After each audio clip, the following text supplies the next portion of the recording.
Topic है ये absolute pressure and gauge pressure. दोनों को हम समझेंगे कि एब्सोल्यूट प्रेशर क्या होता है और गेज प्रेशर क्या होता है। तो ठीक है, इसको हम इस तरीके से समझते हैं। सपोज दैट आपके पास एक बैलून है, ठीक है, एक बैलून है, उसमें आपने हवा भरी, और जब आपने हवा भरी तो उसका वो बैलून फूल गया, मोटा हो गया वो, ठीक, इस तरीके से ये बैलून ऐसे, ये। अब इसके अंदर कितना प्रेशर है मैं आपसे पूछता हूँ, बताओ कितना प्रेशर है इसके अंदर, और बाहर कितना प्रेशर है। तो बाहर तो आप बता दोगे कि सर बाहर तो 1 एटमॉस्फेरिक प्रेशर है 1.013 इंटू 10⁵, जो कि हर जगह होता है, इतना प्रेशर तो हर जगह होता है। तो इतने प्रेशर से एटमॉस्फेयर बैलून की वॉल को पुश कर रहा है, दबा रहा है, प्रेशर एक्सर्ट कर रहा है, तो अंदर भी तो इसके प्रेशर है। तो आंसर है अंदर भी इतना ही प्रेशर है जितना कि बाहर प्रेशर है। अगर अंदर ज़्यादा होता तो ये बैलून की जो वॉल है ऐसे फूलती चली जाती, और बाहर प्रेशर अगर ज़्यादा होता तो ये कम दबता चला जाता। ठीक है, अब हमने क्या किया, हमने इसमें पंचर कर करके इसके अंदर प्रेशर डाल दिया, और मान लीजिए 2 एटमॉस्फेयर और एक्स्ट्रा हमने डाल दिया, तो अब इसका प्रेशर ज़्यादा हो जाएगा, बैलून ये ऐसे फूल जाएगा। अगर इसकी दीवार मजबूत होगी तो ये फूलेगा नहीं, बट इसके अंदर प्रेशर ज़्यादा हो जाएगा। बाहर कितना है 1 और अंदर कितना है 2, प्रेशर डिफरेंस कितना 1 का। अगर मान लीजिए हमने इसके अंदर प्रेशर कर दिया 5 और बाहर कितना 1 और अंदर कितना 5, डिफरेंस कितना आया, this is called the gauge pressure. ये गेज प्रेशर होता है, difference between the atmospheric pressure and the inside this pressure, इन दोनों का डिफरेंस करिए आप, इसको हम गेज प्रेशर कहते हैं। अब इसे गेज प्रेशर क्यों कहा गया, क्योंकि इस प्रेशर के बारे में हमें गेज लगाने से पता चलता है। जैसे मोटरसाइकिल के टायर नहीं होते, ट्यूब वगैरह होते हैं, जब हम हवा डलवाने जाते हैं तो वो ऐसे चेक करके देखता है कितना प्रेशर है इसके अंदर, है ना, वो देखता है 30 पाउंड, तो फिर वो एक्स्ट्रा प्रेशर डाल देता है, उसमें और हवा भर देता है। तो वो जो प्रेशर आपको मिल रहा है ये गेज लगाने से मिल रहा है, वो प्रेशर डिफरेंस होता है। देखो गेज कैसा होता है, अब ये गेज इस तरीके से होता है, इसमें मरकरी रहती है। तो पहले तो मैं इसको यहाँ पे बनाता हूँ, ये गेज इस तरीके से, ये ऊपर से मान लीजिए ये खुला हुआ है और हमने इसमें मरकरी भर रखी है। जब हमने इसमें मरकरी भर रखी है तो ये लेवल सेम रहता है, ऐसे ये मरकरी भरी हुई है इसमें, ऐसे इस तरीके से ये मरकरी भरी। अब जितना प्रेशर एयर इधर से लगा रही है उतना ही प्रेशर एयर इधर से लगा रही है। तो हम देखते हैं कि इक्विलिब्रियम की कंडीशन में होता है और इधर की हाइट और इधर की हाइट बराबर होती है। ठीक है, हाँ ऐसा रहता है ये पूरा हुआ जो हमारे लैब में रहते हैं। ठीक है, अब हमने क्या किया, अब हम इसको उठा करके लाए और इसके अंदर घुसा दिया इसे। तो ये लो जी, ये यहाँ पे हमने इसके अंदर ये गेज प्रेशर लगा दिया, तो ये गेज प्रेशर लगा दिया हमने ऐसे करके।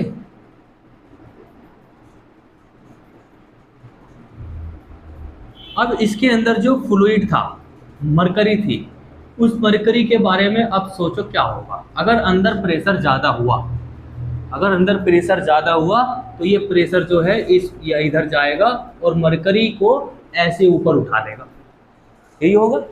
ये मरकरी ऊपर उठ भी जाती है और इसका लेवल यहाँ पे आ जाता है। देखो पहले यहाँ तक थी मरकरी भरी हुई, अब ये मरकरी सिर्फ यहाँ तक है। क्यों आ गई ये नीचे, क्यों आ गई, क्योंकि इधर से प्रेशर लगा दिया है इसने। ठीक है, तो ये आपका लेवल अब ये है और इसका लेवल ये है। इन दोनों की हाइट हमने मेजर कर ली और इस हाइट से ही हम प्रेशर डिफरेंस नापते हैं। तो ये जो हाइट है, ये हाइट आपको प्रेशर डिफरेंस देती है। और ये प्रेशर कब आई है, कब ये हाइट आई है, आंसर है ये हाइट जब आई है जब हमने इस बैलून के अंदर इसको लगा दिया है। गेज लगाने से ये हाइट बनती है, गेज लगाने से ये प्रेशर बनता है, इसलिए इस प्रेशर को हम क्या कहते हैं, गेज प्रेशर कहते हैं। बट एक्चुअल में टोटल प्रेशर कितना है, तो टोटल प्रेशर हमारा है जिसको हम एब्सोल्यूट प्रेशर बोलेंगे। एब्सोल्यूट प्रेशर, एब्सोल्यूट प्रेशर एक तो हमारा गेज प्रेशर है, गेज प्रेशर, और प्लस जो कि हम ख़त्म नहीं कर सकते, कौन सा प्रेशर है वो? Atmospheric pressure. तो उसको भी ऐड करो, एटमॉस्फेरिक प्रेशर। तो एब्सोल्यूट प्रेशर क्या होता है? Absolute pressure is the sum of gauge pressure and the atmospheric pressure.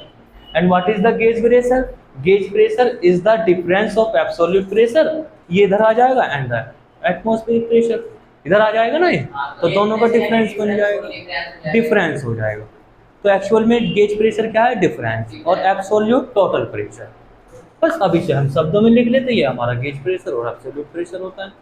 Heading हमारी होगी, नेक्स्ट टॉपिक हमारा होगा हाइट ऑफ एटमॉस्फेयर।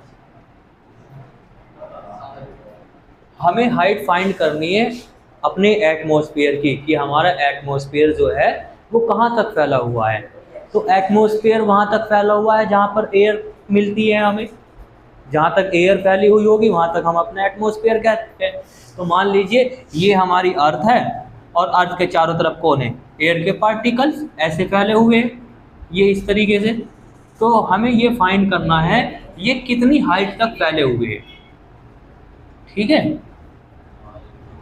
ये हमें फाइंड करना है। ये हमारी है अर्थ, और हमें ये फाइंड करनी है ये हाइट। मान लीजिए हमारा एटमॉस्फेयर h हाइट तक फैला हुआ है, ऐसा मान लेते हैं हम, हमारा जो एटमॉस्फेयर है वो h हाइट तक फैला हुआ है। तो हमें इस h को फाइंड करना है ये कितने मीटर है। तो इसमें हम कुछ एजप्शन कर लेंगे, कुछ मान लेंगे, जैसे कि ये, कि जैसे जैसे हम हाइट पे जाएंगे, सर्टेन हाइट अटेंड करेंगे, तो हम ये मान करके चलेंगे कि हमारी ग्रेविटी चेंज नहीं होती। हाउएवर ग्रेविटी चेंज होती है जैसे जैसे हम ऊपर जाएंगे, और साथ ही साथ दूसरी एजप्शन ये मान लेंगे कि जैसे जैसे हम हाइट को अटेंड करेंगे एयर की डेंसिटी भी चेंज नहीं होती, जबकि चेंज होती है एक्चुअल में। अगर ये चीज़ें हम नहीं मानेंगे तो फिर हम एटमॉस्फेयर की हाइट कैलकुलेट नहीं कर सकते।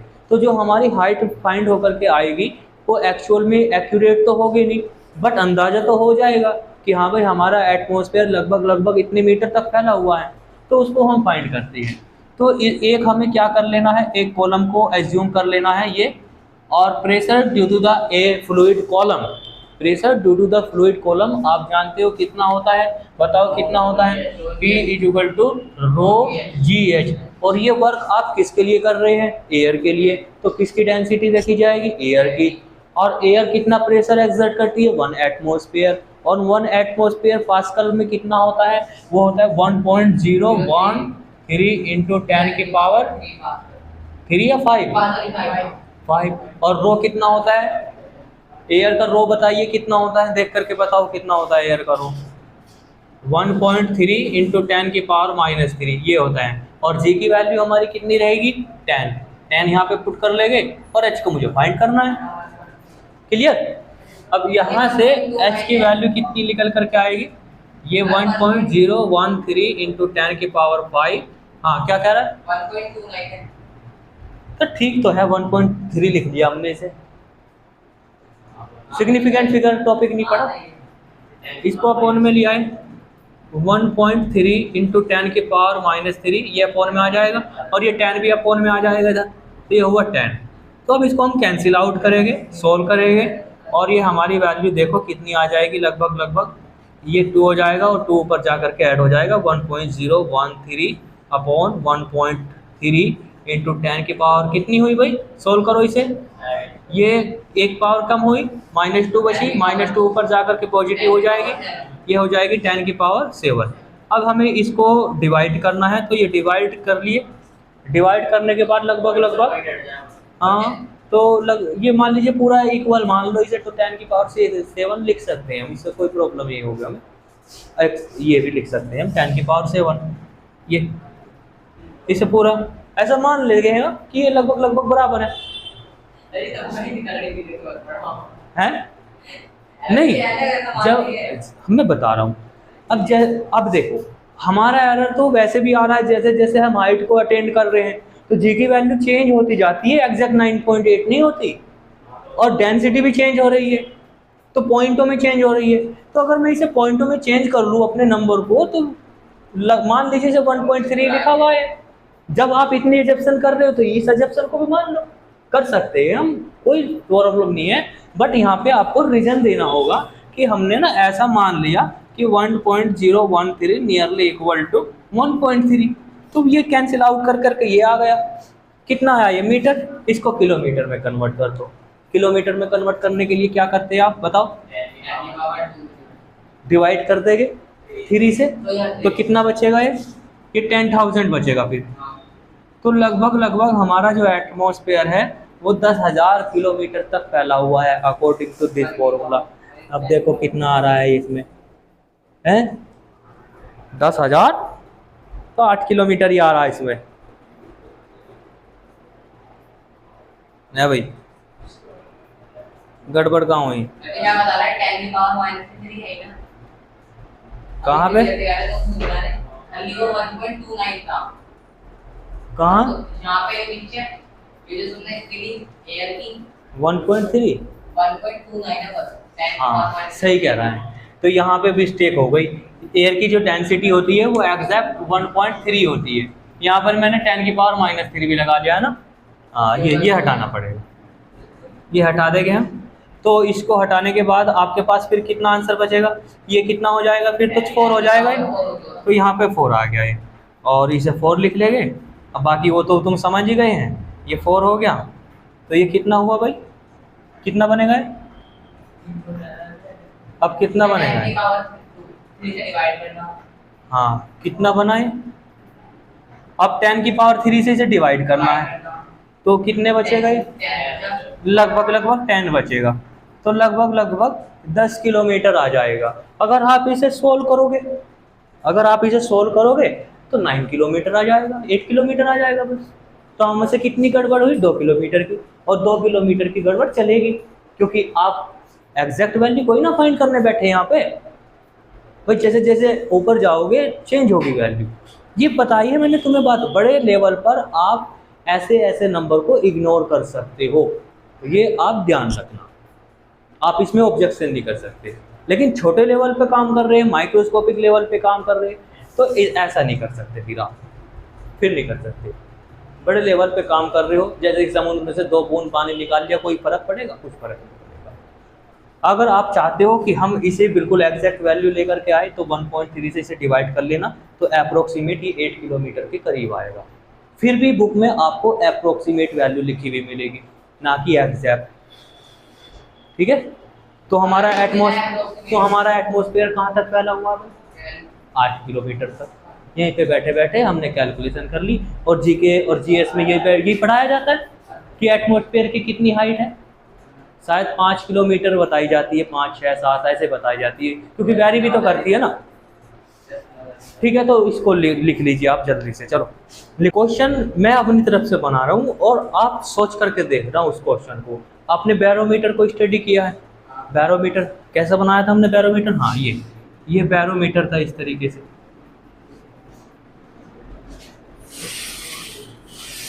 इस तरीके से। इसमें क्या था,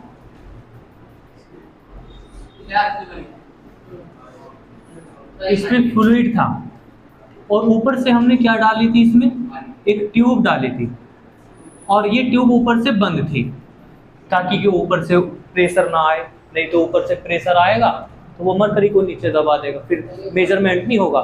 अब क्वेश्चन ये है, अगर हम मरकरी को हटा करके यहाँ पर सिर्फ एयर रखें, एक एयर की ट्यूब है मेरे पास, सॉरी एक ग्लास की ट्यूब है, और उसे ऐसे खड़ी कर दें। अब आपको ये बतानी है कि एयर कितनी हाइट तक ऊपर जाएगी। जैसे मरकरी कितनी हाइट तक ऊपर जा रही थी, 76 सेंटीमीटर तक जा रही थी। तो अगर आप एक ट्यूब लो, एक नलके का पाइप आपने लिया, तो उस नलके के पाइप में जो एयर है वो कितनी हाइट तक जाएगी, ये आपको फाइंड आउट करके अपने आप लाना है। तो हाइट कैसे फाइंड आउट करोगे तुम, H = सेम, यही फॉर्मूला लगाओगे। आपके पास एक, या आप वाटर से ले लीजिए, छोड़ो एयर को छोड़िए, मरकरी भरी थी हमने, मरकरी भरने से ये मरकरी का कॉलम कितनी हाइट तक गया था ऊपर, 76 सेंटीमीटर गया। अगर हम इस मरकरी को निकाल करके पानी इसमें भर दे, तो फिर पानी भी ऊपर उठेगा, तो पानी कितनी हाइट तक जाएगा फिर, वो ऊपर ज़्यादा जाएगा क्योंकि उसकी डेंसिटी कम होती है, मरकरी की ज़्यादा होती है। तो वो हाइट आपको निकालनी है, what is the height of the water column in the barometer. Barometer में आपको, बैरोमीटर में हमने रिप्लेस कर दिया वाटर को, तो वो फाइंड आउट कर लोगे। सेम फॉर्मूला यही लगाओगे, P equal to rho g h. Question लिख लो तो जल्दी से, और अपना आप घर से करके लाना। एच हाइट आपके यहाँ पर सारे फीचर किसके रखे जाने हैं? अब वाटर की। वाटर की डेंसिटी रहेगी, ग्रेविटी रहेगी, और प्रेशर, प्रेशर तो एटमॉस्फेयर का होगा। वो इधर से प्रेशर लग रहा होगा ना, ये तो एटमॉस्फेयर का प्रेशर होगा।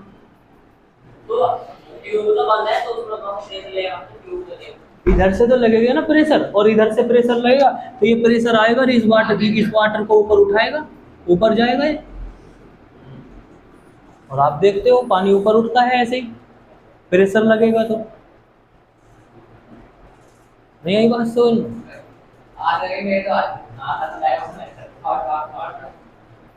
यहाँ पे प्रेशर डालोगे पानी ऊपर उठेगा, या इसमें वैक्यूम क्रिएट करोगे पानी अपने ऊपर उठेगा, अपने आप ऊपर उठेगा, अपने आप ही। अगर वहाँ पर प्रेशर, यहाँ पर आप वैक्यूम क्रिएट कर दो।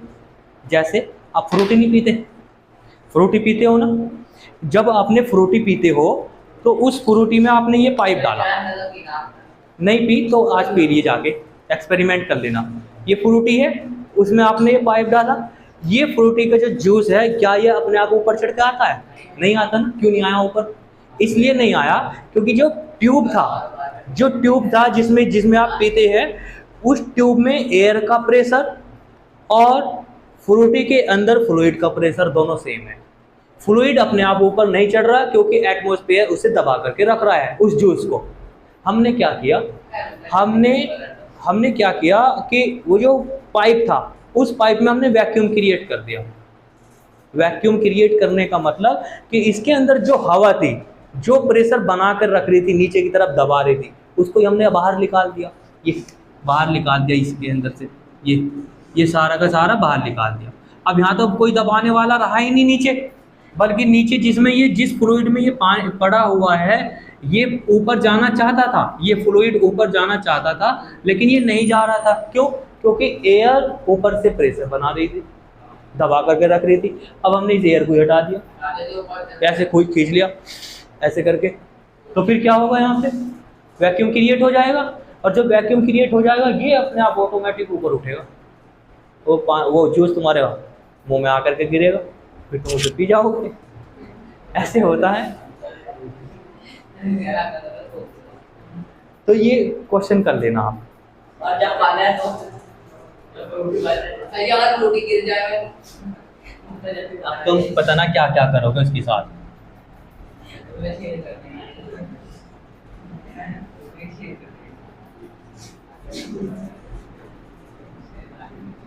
डिफरेंट यूनिट ऑफ प्रेशर, ये लिख लीजिए। देखो प्रेशर की यूनिट आपने कितनी पढ़ी है?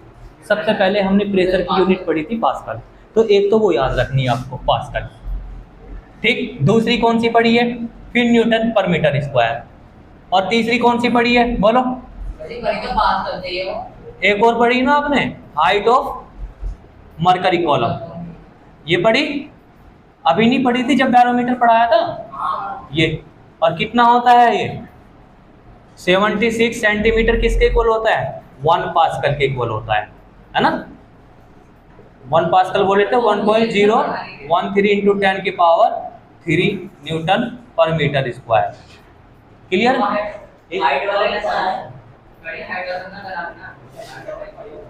बैरोमीटर नहीं पढ़ा आपने?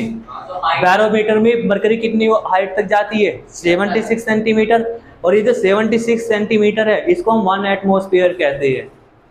तो हम प्रेशर को मरकरी के कॉलम से भी मेजर करते हैं। आज का प्रेशर कितना? हमने कहा 76 centimetre of the mercury column. आप क्या समझे? 1 एटमॉस्फेयर है, ये है इसका मतलब।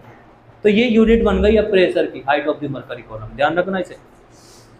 किसी दिन 75 भी हो सकता है। पहाड़ पर चले गए हम, पहाड़ पर जाने के बाद हमने देखा हाइट ऑफ मरकरी कॉलम 70 रह गया, प्रेशर कम हो गया, तो कम हो सकता है।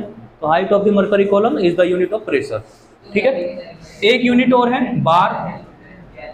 बार बार, सट्टा बार मत समझना इसे।